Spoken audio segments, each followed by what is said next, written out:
Hi, I'm Simon with AppliancePartsPros.com. Today we're going to show you how to repair your appliance. Are you ready?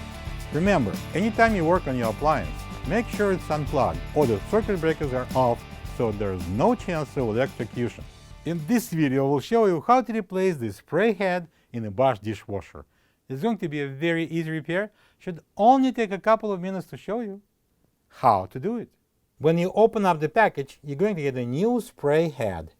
The spray head is used for replacing the upper wash arm whenever the upper dish rack has to be removed to wash the extra large objects. The main reason for the spray head to be replaced is if it cracks or gets clogged beyond cleaning or simply missing.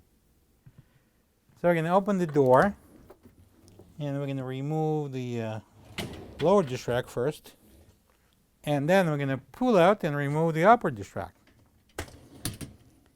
And pull it all the way out, and then we're going to lift it up to disengage the rollers here on the side, the rails, and we can remove it.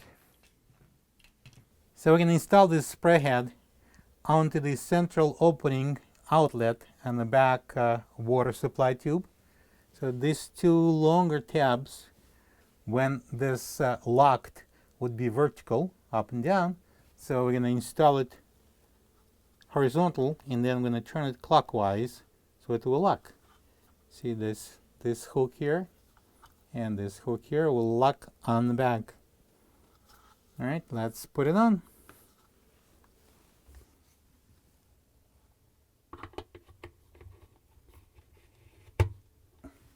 And the lower dish rack goes in, and we can install a large object into the lower dish rack.